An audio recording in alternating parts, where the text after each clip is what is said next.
merasa risih karena musiknya itu masuk ke YouTube dan kemudian dibaca, itu ternyata dia mengalami kerugian. Dia merasa bahwa dia rugi sekali, tapi ketika dia berpikir, saya akan keluarkan klip yang bagus, yang lebih bagus, suaranya jernih, dan saya lempar ke YouTube secara cuma-cuma. Yang terjadi bahwa grup ini mengalami kenaikan penjualan 23.000 kali.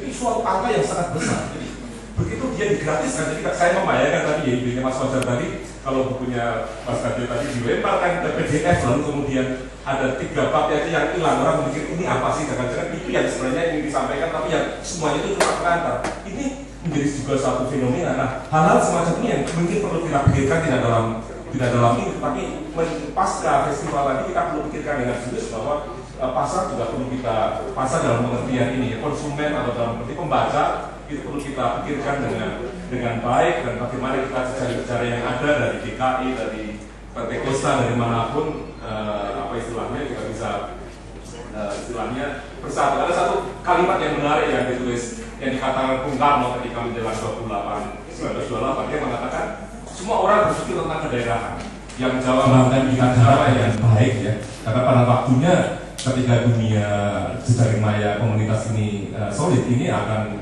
mungkin bisa mengalahkan jejaring tradisional yang datang ke toko-toko buku ya. Terima kasih.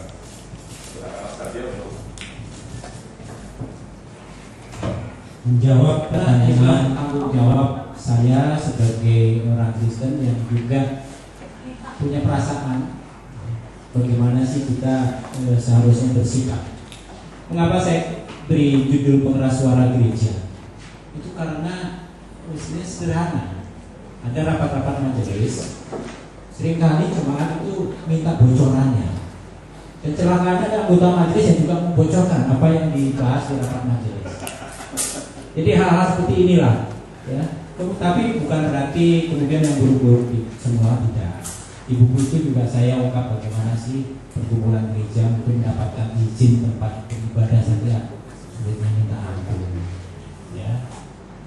Kemudian bagaimana sih pergumulan ada pendeta yang melayani sebuah gereja kecil hanya untuk membeli sepeda motor seharga 14 juta saja harus minta sumbangan ke gereja kami. Jadi hal-hal seperti ini, jadi ada persoalan-persoalan yang humanis yang juga saya ungkap di dalam buku ini.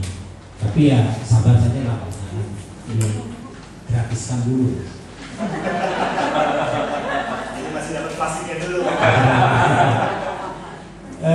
Kemudian soal pertanyaan dari Pak Thomas Ciki soal buku-buku kepemimpinan, motivasi, manajemen Kristiani.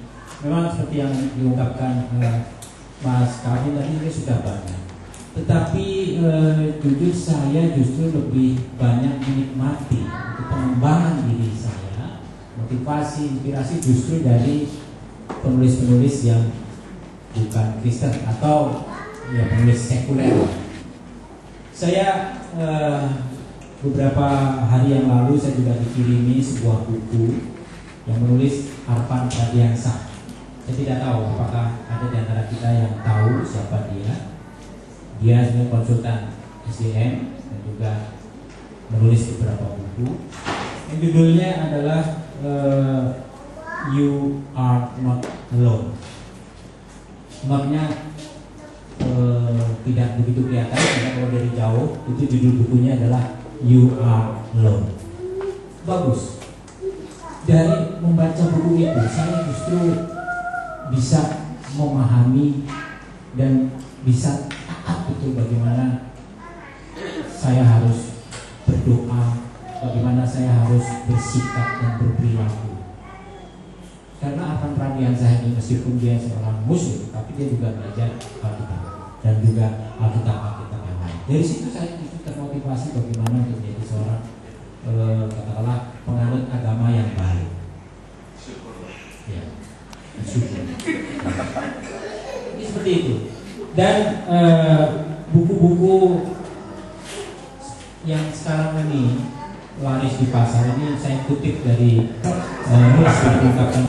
Saya tulis ungkapan terima kasih saya karena saya dalam tanda petik itu dikucilkan atau dihina oleh teman.